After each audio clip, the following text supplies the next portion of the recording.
Hello everyone. So we are going to start. We are going to study about nucleus of biology chapter fundamental unit of life, that is cell of class 9. तो देखो इस nucleus के बारे में क्या राज है, ये nucleus में ऐसा क्या जुड़ा हुआ है जिसकी वजह से हमने पूरा न्यूक्लियस का एक अलग सा पूरा दिन चला जाएगा न्यूक्लियस को ही पढ़ने में। तो ये न्यूक्लियस होता कहाँ है? न्यूक्लियस होता है दोनों प्लांट सेल में भी, एनिमल सेल में भी। Nucleus is present in both animal cell as well as plant cell. Now nucleus is double layered, it is present at the centre of the cell. Suppose ये cell है तो इसके बीचों बीच लगभग न्यूक्लियस है, और न्यूक्लियस जो है वो डबल लेयर्ड है, डबल लेयर्ड, ठीक है, डबल लेयर्ड। तो उसको हम लोग बोलते हैं न्यूक्लियर मेम्ब्रेन। अब न्यूक्लियस जो है वो पोरस है, पोरस का मतलब टाइनी टाइनी होल्स हैं।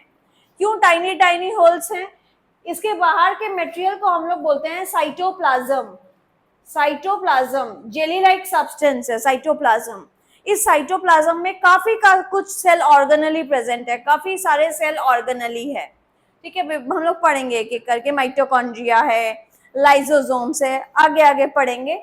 तो ये साइटोप्लाज्म है और ये न्यूक्लियस के भीतर का कंटेंट है। तो बताओ ये जो वॉल है ये किसको सेपरेट करके रख रहा है? साइटोप्लाज्म का चीज और न्यूक्लियस का चीज को सेपरेट करके रख रहा है। सिर्फ कुछ चीजों को बाहर भीतर ट्रैवल करने जाता है जो जरूरत की चीज होती है, इसलिए वो पोरस है। तो ये भी क्या है? सिलेक्टिव मेम्ब्रेन है, सिलेक्टिव चीजों को बाहर या भीतर आने देता है। जैसे एग्जाम्पल किसका था?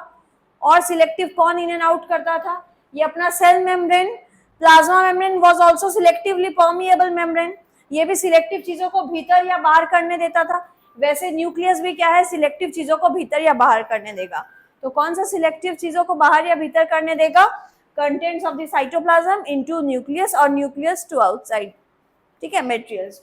अब हम लोग पढ़ते हैं nucleus has a double layered covering called nuclear membrane. क्या ये फर्स्ट लाइन सबको समझ आया कि न्यूक्लियस में क्या है? डबल लेयर कवरिंग है, जिसको हम लोग क्या बोलते हैं? Nuclear membrane. Next, the nuclear membrane has pores. Pores का मतलब होल्स है, which allow, अब होल्स क्यों होंगे? which allows transfer of material from inside the nucleus to outside। तो कुछ चीजें को साइटोप्लाज्म के बाहर और भीतर से न्यूक्लियस के भीतर ट्रैवल होने देता है न्यूक्लियर मेम्ब्रेन के through. Now nucleus contain chromosomes, very very very very important चीज, क्रोमोसोम्स, बहुत ही जबरदस्त नाम क्रोमोसोम। तो ये न्यूक्लियस, और न्यूक्लियस के भीतर क्या छुपा है? क्रोमोसोम्स। क्रोमोसोम्स क्या होते हैं? रॉड शेप के होते हैं क्रोमोसोम्स आर रॉड शेप्ड, ठीक है। और क्रोमोसोम्स क्या होता है पता है? सारी वो इंफॉर्मेशन रखता है जो हमारे पेरेंट्स से हमको मिली है, या हमसे हमारे बेबीज को जो मिलेगी, या दादाजी लोग को जो पेरेंट्स तक मिली है, जो भी कैरेक्टर ट्रांसफर हो रहा है वो सारे इंफॉर्मेशन क्रोमोसोम्स के भीतर छुपी हुई है। किस फॉर्म में किसमें छुपी हुई है? क्रोमोसोम के भीतर, डीएनए में। किधर छुपी हुई है? क्रोमोसोम्स में, डीएनए में। तो क्रोमोसोम्स में पढ़ते हैं क्या है? Chromosomes are rod shape. Chromosome contain information for inheritance of character. Inheritance मतलब जो इनहेरिट किया है, जो चीज हमने ली है, अपने खुद से डेवलप नहीं की है। लाइफस्टाइल में हम बहुत कुछ सीख जाते हैं, लेकिन कुछ चीजें होती है जो हम लेते हैं पेरेंट्स से, उसको बोलते हैं इनहेरिट। तो क्या इंफॉर्मेशन रखता है क्रोमोसोम्स? इनहेरिटेंस ऑफ कैरेक्टर, जो कैरेक्टर इनहेरिट हुआ है वो सारी इंफॉर्मेशन है उसके पास। From parents to next generation in the form of, किस फॉर्म में? डीएनए के फॉर्म में। डीएनए का पूरा नाम है डीऑक्सीराइबोन्यूक्लिक एसिड। तो यहाँ तक वापस समझते हैं क्रोमोसोम्स क्या है। क्रोमोसोम्स के भीतर क्या है? क्या है उसके पास? इंफॉर्मेशन है, बहुत सारा चीज छुपा हुआ है। इंफॉर्मेशन किस चीज का है? कैरेक्टर का है। कि क्या कैरेक्टर है? इनहेरिटेंस कैरेक्टर है। आज पेरेंट्स का मान लो ये ईयर्स का लो फ्री है, और मेरा भी ये ईयर अगर लो फ्री है, तो ये कैरेक्टर मुझे किसने दिया है? इनहेरिटेंस हुआ है, मेरे को इनहेरिट किया है मैंने पेरेंट्स से।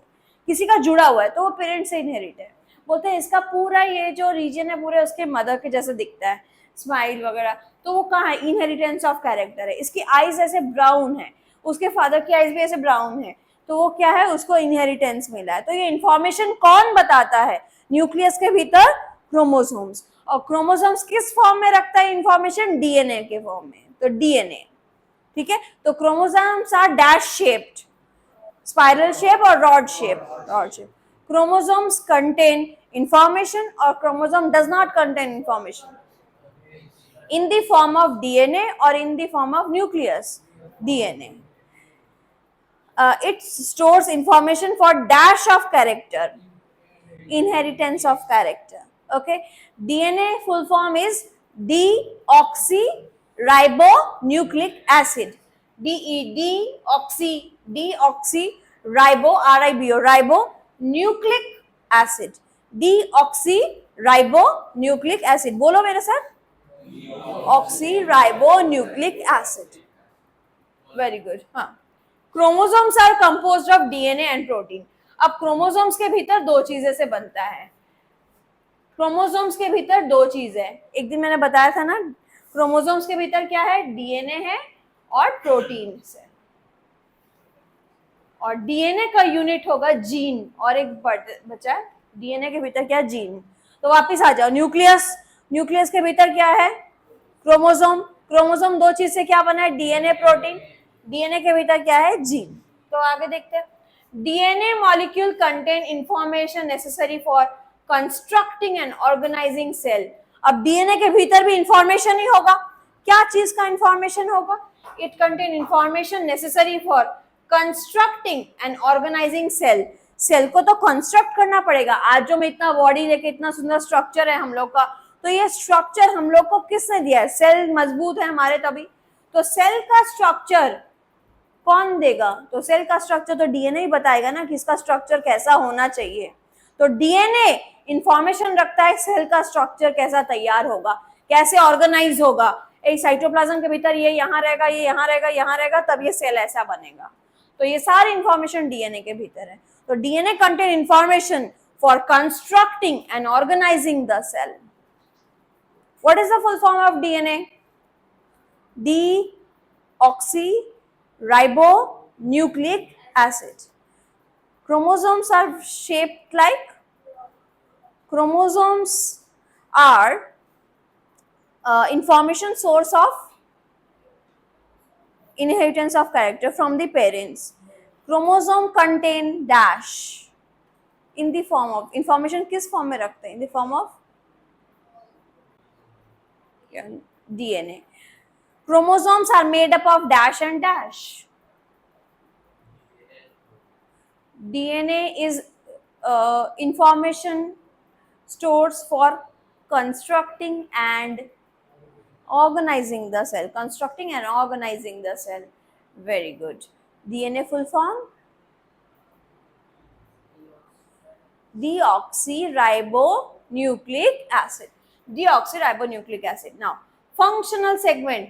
अब डीएनए का यूनिट कौन है, जैसे आज हम लोग बोलते हैं मनी का यूनिट क्या है, what is the currency of money, हम लोग का इंडिया में क्या बोलते हैं, रुपीज, कहीं कुछ है तो कहीं कुछ है। वॉल्यूम का यूनिट क्या होता है, लीटर। वैसे डीएनए का भी एक यूनिट है, क्या यूनिट है, जीन। तो gene is the unit of DNA, functional unit. Gene के बिना तो डीएनए कुछ भी नहीं है, तो जीन है। बोलते हैं ना कि उसका जेनेटिक टेस्ट करना पड़ेगा, तो जेनेटिक टेस्ट का मतलब क्या है, उसका जीन के बारे में जानना पड़ेगा कि जीन्स में क्या है उसके, ठीक है। तो अब देखते हैं हम लोग आगे, ये वाला read, functional segment of DNA are called, hello, आज उसका नहीं है, ऑफ है, तुम फोन कर लो घर पे, शायद वो यहीं बैठा होगा, सुना हमको पूछ लो। Okay, functional segment of DNA are called gene. तो functional segment of DNA are called gene. Okay, अब सुनो, बताओ आप, तो यहां तक पूरा क्लियर हुआ, पांचों लाइन, कोई प्रॉब्लम?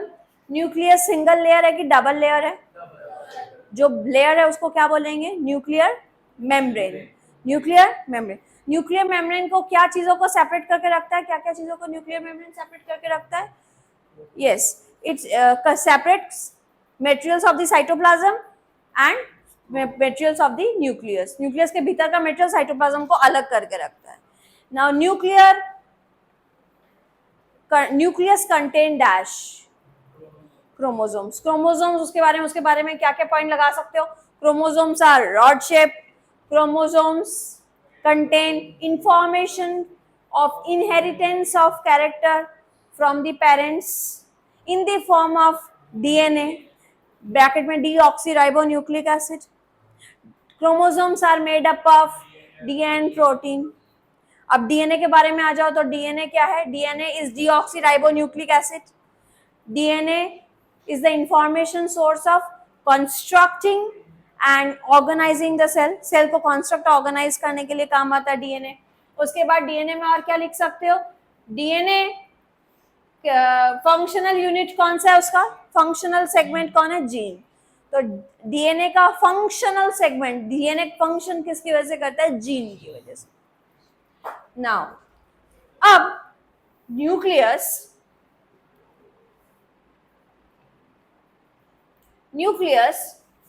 हर टाइम तो डिवाइड नहीं कर पाता है. आज मेरा तो पूरा ग्रोथ स्टैग्नेंट हो चुका है. मैं तो और लंबी या बड़ी, मेरा तो कुछ नहीं होगा, लेकिन एक बच्चा है जो बार बार ग्रोथ हो रहा है, उसका लंबा हो रहा है, हाथ बड़े हो रहे हैं, सब कुछ चेंज हो रहा है, तो वो उसका डिवाइडिंग सेल्स है. लेकिन मेरे बहुत सारे सेल्स नॉन डिवाइडिंग है, अब डिवाइड होना बंद हो चुके हैं. तो अगर सेल डिवाइड नहीं हो रहा है तो न्यूक्लियस भी डिवाइड नहीं हो रहा है. जब न्यूक्लियस नॉन डिवाइडिंग होता है तो क्रोमोसोम्स का जो मटेरियल है वो ऐसे ऐसे से बिखरा पड़ा रहता है. जब नॉन डिवाइडिंग है, डिवाइड नहीं करना है तो हम रिलैक्स जैसे रहते हैं कि कोई काम नहीं, आराम से रहो. तो क्रोमोसोम का कोई काम नहीं है, डिवाइड नहीं होना है, तो क्रोमोसोम ऐसे एंटैंगल्ड रहता है. एंटैंगल्ड मतलब ऐसे पेचा हुआ पूरा ऐसे चुपचाप बैठा रहता है, एंटैंगल्ड मास. लेकिन जैसे उसको डिवाइड होना पड़ता है, आज काम पे जाना है वह, तो हम लोग क्या तैयार हो जाते हैं एकदम अच्छे से, फिर निकलते हैं.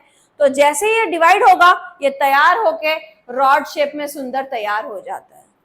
When it is dividing, it acquires that shape, और उसको हम लोग तब बोलेंगे क्रोमोसोम्स. और जब नॉन डिवाइडिंग रहेगा तो उसको क्रोमैटिड बोलते हैं. तो देखें ये लाइन कहाँ है?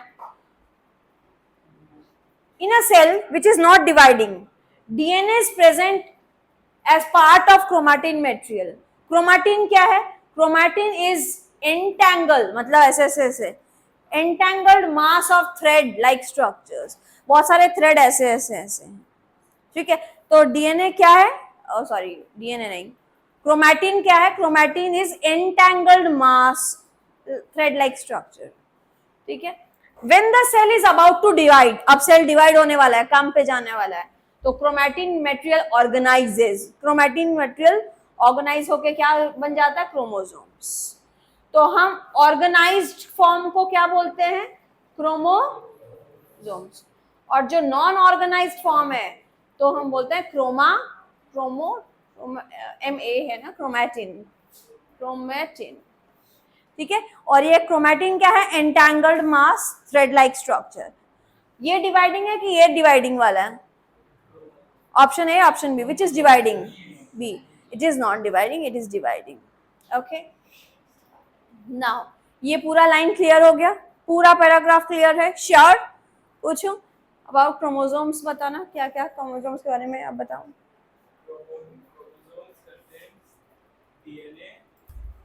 ओके. आगे देख, आगे क्या लिखा है इसके बारे में. न्यूक्लियस प्लेज, अब न्यूक्लियस का रोल देख. Nucleus plays a central role in cellular reproduction. तो सेंट्रल रोल प्ले करता है सेल्यूलर रिप्रोडक्शन में. हमारा जो रिप्रोडक्शन प्रोसेस है, रिप्रोडक्शन जिसकी वजह से हमारा नेक्स्ट जनरेशन आ रहा है, उसमें न्यूक्लियस का सबसे बड़ा रोल है, प्ले करता है. क्योंकि न्यूक्लियस के भीतर ही तो सारी चीजें हैं. न्यूक्लियस के भीतर क्रोमोसोम है, क्रोमोसोम के भीतर डीएनए है, डीएनए के भीतर जीन है. यही लोग तो कैरेक्टर ट्रांसफर कर रहा है. अगर ये नहीं होगा तो कैरेक्टर ट्रांसफर ही नहीं होगा. तो सबसे ज्यादा सेंट्रल रोल कौन प्ले करता है? न्यूक्लियस. किस चीज में? रिप्रोडक्शन में. कैसा रिप्रोडक्शन? सेल का रिप्रोडक्शन, यानी सेल्यूलर रिप्रोडक्शन. सेल लेवल तक वो जाके पूरा एकदम कैरेक्टर ट्रांसफर करता है. Clear? The process by which single cell divides to form new cell. तो डिवाइड, सेल डिवाइड का मतलब क्या होता है? मैं बोली हूँ सेल को डिवाइड करो, डिवाइड मतलब तोड़ो, 1 से 2, 2 से 4, 4 से 8, 8 से 16, मतलब टूटते रहते हैं और वो चीज बढ़ता रहता है। नाउ ये फर्स्ट पॉइंट कि सेल्यूलर रिप्रोडक्शन।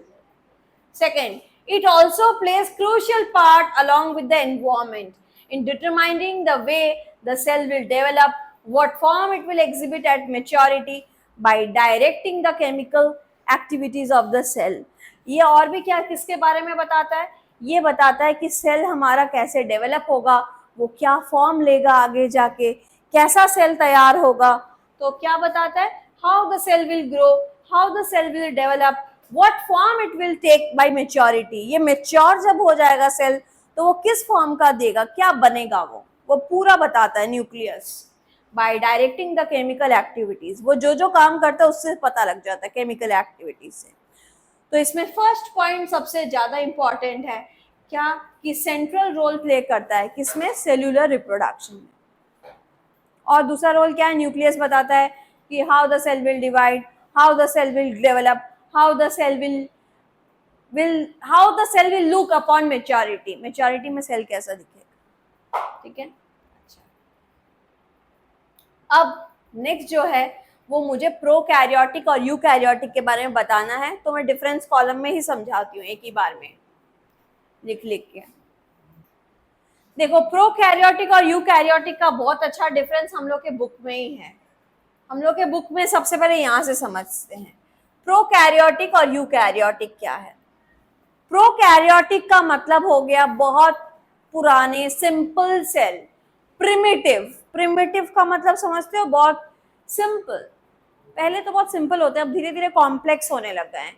तो जो सिंपल सेल है एकदम प्रिमिटिव, बहुत पुराना, उसको बोलते हैं प्रोकैरियोट। प्री, ठीक है। और यूकैरियोट्स, अभी जो यूकैरियोट्स, तो इसमें डिफरेंस क्या है? पहला, साइज में फर्क है।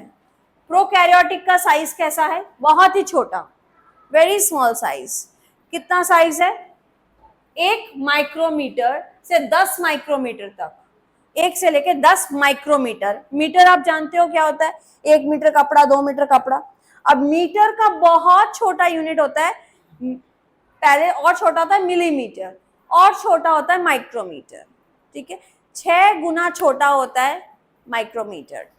मतलब अगर मैं 1/60 करूं तो वो बनेगा माइक्रोमीटर। ठीक है, तो माइक्रोमीटर क्या होता है? 1 micrometre equals to 10⁻⁻6 metre. Clear? तो which is smaller unit? Micrometre is small और metre is small? Micro, it's very small, very small, we can not see micrometre. तो वेरी स्मॉल, और ये उससे थोड़ा बड़ा है। कितना बड़ा है? 5 से लेके 100 माइक्रोमीटर। तो प्रोकैरियोटिक का साइज क्या है? वेरी स्मॉल, 1 से लेके 10 माइक्रोमीटर। और यूकैरियोट का साइज क्या है? 5 to 100 micrometre. Now number 2, nuclear region.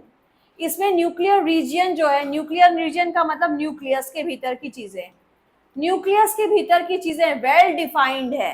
Nucleus के भीतर सारी चीजें समझ में आती है, well defined and surrounded by nuclear membrane. उसका डबल लेयर भी है न्यूक्लियर मेम्ब्रेन, लेकिन ये इसका ऑपोजिट लिखना है। Nuclear membrane not well defined, not well defined, कोई वेल डिफाइंड भी नहीं है, not defined and surrounded by nuclear membrane. और ये न्यूक्लियर मेम्ब्रेन क्या है? सराउंडेड भी नहीं है, किससे? न्यूक्लियर मेम्ब्रेन से। और इसको बोलते क्या है? न्यूक्लियोइड, पढ़ेंगे हम लोग। ठीक है, क्रोमोसोम इसमें सिंगल है, और इसमें क्रोमोसोम क्या है? मोर देन 1 क्रोमोसोम होते हैं। इसमें एक ही क्रोमोसोम होता है सिर्फ, और इसमें कितने होते हैं? एक से ज्यादा। जैसे ह्यूमन में हम लोग के कितने क्रोमोसोम्स है? 23 पेयर्स ऑफ क्रोमोसोम है हमारी ह्यूमन बॉडी में, 23 पेयर है। 23 पेयर में से मैंने बताया था 22 पेयर जो है वो ऑटोसोम्स है, हाँ, ग्रोथ के लिए, और एक क्रोमोसोम जो है वो सेक्स क्रोमोसोम है।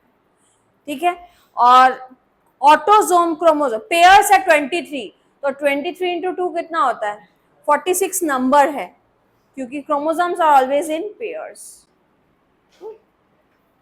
तो क्रोमोसोम ज्यादा किसमें होते हैं? यूकैरियोट्स या प्रोकैरियोट्स? और सिंगल क्रोमोसोम किस में होता है? प्रोकैरियोट्स। अच्छा, न्यूक्लियर मेम्ब्रेन बहुत अच्छा डिफाइंड किस में होता है? यू या pro? You. Nuclear membrane is not well defined. Prokaryotes. Pro मतलब बहुत पुराना, वो डिफाइंड नहीं है। न्यूक्लियर मेम्ब्रेन किस में नहीं है? प्रो की यू? किस में न्यूक्लियर मेम्ब्रेन ही नहीं है? प्रोकैरियोट्स में कोई न्यूक्लियर मेम्ब्रेन नहीं। अच्छा, membrane bound cell organelle is absent. कोई सेल ऑर्गेनेल भी नहीं है इसमें मेम्ब्रेन बाउंड, लाइक माइटोकॉन्ड्रिया, उसका कोई मेम्ब्रेन नहीं है, आउटर मेम्ब्रेन, सब ऐसे बिखरे हुए हैं, कोई भी कहीं पे। माइटोकॉन्ड्रिया, लाइसोम, सब मेम्ब्रेन बाउंड है। Membrane bound cell organelle absent, membrane नहीं है कि ये है, ये है, सब मिक्स किया हुआ है ऐसे अजीब टाइप का जेल। लेकिन ये क्या है, इसका ऑपोजिट क्या लिखेंगे? Membrane bound cell organelles are present. तो सबसे पहले बताओ प्रोकैरियोट्स में क्या लिखोगे? स्मॉल, और ये उसे नॉट वेरी स्मॉल, लार्ज, थोड़ा साइज लार्ज है। कितना साइज है प्रोकैरियोट्स का? 1 to 10 माइक्रोमीटर। माइक्रोमीटर कैसे लिखते देख, ऐसे यू जैसा माइक्रोमीटर, यू को दोनों तरफ पूंछ निकाल देना है। और यूकैरियोट्स का साइज कितना है? 5 से लेके 100 माइक्रोमीटर। प्रोकैरियोट्स का और बारे में बताओ, प्रोकैरियोट्स का? Not well defined. यूकैरियोट्स का क्या, वो तो बता, न्यूक्लियर रीजियन, और न्यूक्लियर मेम्ब्रेन एब्सेंट, ये न्यूक्लियर मेम्ब्रेन प्रेजेंट। और क्रोमोसोम सिंगल, यूकैरियोट्स का क्रोमोसोम्स मोर देन 1। और प्रोकैरियोट्स के में और क्या होगा?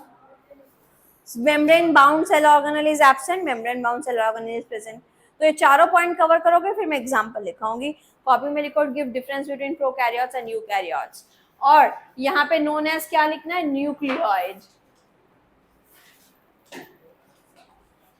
चलो ये वाला